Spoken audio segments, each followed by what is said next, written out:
a love story between a girl who loves reading books and a boy who has previously checked out all of the library books she chooses. Shizuku Tsukishima is a junior high school student, living in a cramped apartment with her father, mother, and sister. As she returns from an errand to the store, her father, who is a librarian, mentions how they're converting their checkout system so that the checkout cards at the front of the books will now become obsolete. Pondering this, Shizuku goes to read a book that she checked out and is drawn to the name Seiji Amasawa on the card. Checking her other library books, she's amazed to see that his name also appears on their cards as well. The next day, Shizuku gets up and goes early to school. Shizuku gets one of her teachers to allow her to check a book out from the school library, since the local public library does not have a copy. Looking over the book, she notices a dedication inside that mentions the name Amasawa. While she is pondering this, her friend Yuko appears, and the two go off to talk. Shizuku has been working on a translation of the American song, Take Me Home, Country Roads. While Yuko likes it, Shizuku still feels it's trite. She also reveals a parody she wrote titled Concrete Roads, the lyrics of which amuse them both. After a little bit, Yuko becomes serious and secretly reveals that she got a love letter, but her feelings are torn, as she actually likes someone that she and Shizuku know, a boy named Sujimura. Shizuku then accompanies Yuko to her cram school lessons. Important high school entrance exams are a short time away, but then realizes that she left the book she checked out back at school. Going back to where she was sitting, she finds a boy there, reading it. He mentions her name, which he found in the checkout card on the front, and makes a mention that Concrete Roads needs some work. This infuriates Shizuku, who stews over this critique of her writing all the way home. Later on that day, her older sister returns from visiting relatives and begins critiquing Shizuku even more, much to her consternation. The next day, Shizuku plans to go to the library where her father worked. Her sister makes a lunch for her to deliver to him as well. Getting on the train, Shizuku is surprised to see a large cat board the train. Curiously, she follows it out and into the city. After some time, the cat leads her to a small shop in a quiet neighborhood.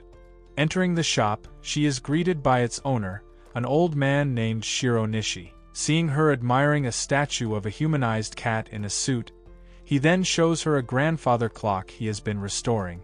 However, realizing how late it is, Shizuku runs off to the library, but overjoyed at the wonderful little shop. Upon reaching the library, she suddenly realizes she left her father's lunch at the store. However, the boy she met previously who critiqued her work appears, and gives it to her, and leaves singing Concrete Roads. This just infuriates Shizuku even more with the mysterious boy.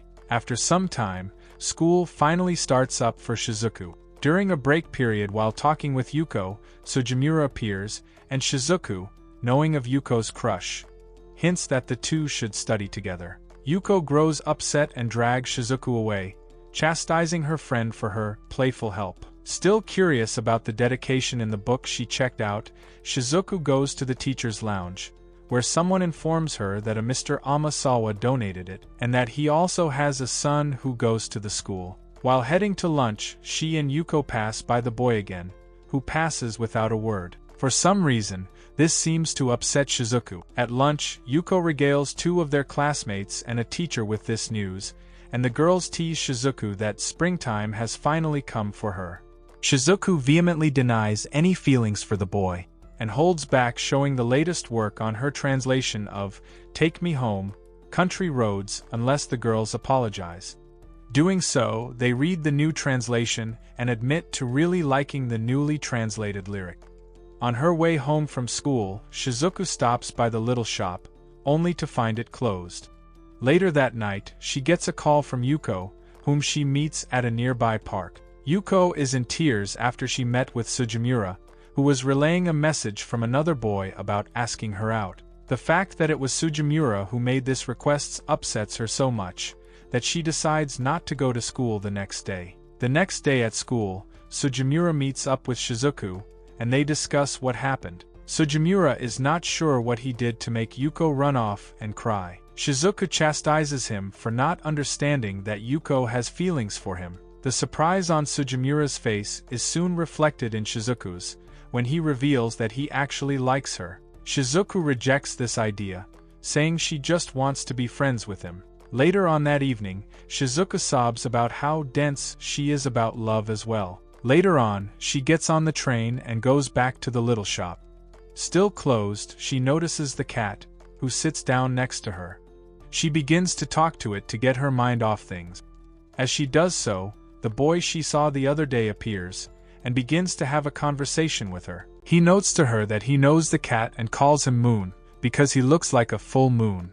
However, the cat has no actual owner, and he's heard other people have their own names for him. The boy then reveals that his grandfather owns the little shop, but that he's away at the moment. However, he allows Shizuku to enter the shop from the rear entrance. Bringing her onto the main floor, Shizuku is surprised to see the grandfather clock is gone. The boy explains that his grandfather had just completed fixing it the day she forgot her lunch. Still upset over that joke, Shizuku is then surprised when the boy shows her the cat statue, which the boy dubs the Baron. A cleaning accident to the statue resulted in the eyes on the statue sparkling brilliantly in the setting sun from the nearby window. Afterwards, the boy shows Shizuku a workshop in the basement, where violin-making lessons are taught. He reveals that he wants to make this his profession, but admits that he still isn't that good at it. Overjoyed at such a creative venture, Shizuku asks him if he can play a violin. When he affirms this, she begs for him to play for her. He agrees on the condition that she sing. He begins to play Take Me Home, Country Roads, and Shizuku begins to sing her translation. As she does, grandfather and some of his friends come home and join in with their own instrument. At the end of the song, they are all introduced, and Shizuku finds out the name of the boy, Seiji Amasawa, the same Seiji that had been checking out the same books as her. Later on that night, Seiji walks her partway home as they discuss his plans to go to Cremona, Italy, where he wants to study violin making. Grandfather is all for it, but Seiji's father is against it. As Shizuku takes leave, Seiji mentions that he actually did like her song parody, Concrete Roads. This leaves Shizuku in a good mood as she heads home. The next day, Shizuku sees that Yuko is back in school, but a rumor has circulated that someone saw Shizuku walking with a boy. Shortly afterward, Sugimura appears to chat with Yuko, telling her that he will tell his friend, whom he relayed the message from the other day, that she turned down his request. As Sugimura leaves, Yuko smiles in a relieved fashion. When Seiji comes by the room asking to see Shizuku, the classroom erupts into a raucous cheer that Shizuku, finally, has a boyfriend. Shizuku angrily storms off, and takes Seiji to the roof where they can talk. Seiji informs her that his father will allow him to go to Italy, and the two have an intimate conversation, where Shizuku reveals that she seems to be developing feelings for him. However, some of her classmates have been spying on them, and she chases them off. For the rest of the day, she is very quiet, deep in thought. Later on that evening, she goes to Yuko's house to talk to her. Shizuku feels distraught for a number of reasons. One is that if Seiji goes to Italy, he'll be gone for several years, and she won't see him for quite some time. Another reason is that she feels that Seiji is working towards accomplishing a goal, something she doesn't have. Yuko points out that Shizuku does have talent, given how well she translated the song, Take Me Home, Country Roads. Yuko's observation energizes Shizuku, who vows to write a story. On her way home, she happens to see Moon leaving a person's house, and a little girl in the doorway calls him Muta.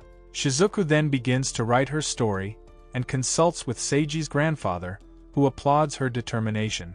On one visit, he shows her a rock that had been chipped away, revealing some lapis lazuli inside. This helps to inspire Shizuku even more in her writing, as she uses the lapis lazuli and the statue of the cat baron for inspiration. Sometime afterward, she meets up with Seiji again, who is going off to Italy. They say their goodbyes, and Shizuku continues to work on her story. However, her determination soon begins to get in the way of other things, such as her schoolwork. After her mother is called to the school, and her sister sees the grades from a mock quiz, Shizuku's father sits down with her to talk. Shizuku reveals that she does care about her studies, but also needs to do what she is doing to better herself. Her father shows sympathy, and allows her to continue what she is doing. Finally, Shizuku finishes the story, titled Whisper of the Heart. She goes to Seiji's grandfather, requesting he read it and let her know how she did. Once he finishes it, she panics, admitting that it is not perfect. However, he admits while it was not perfect, she can still keep refining it. The wave of exhaustion and realizing that it is not perfect causes her to break down in tears, as she admits that she feels so far behind Seiji in achieving something. Seiji's grandfather realizes how much she cares for his grandson, and treats her to dinner to calm her down.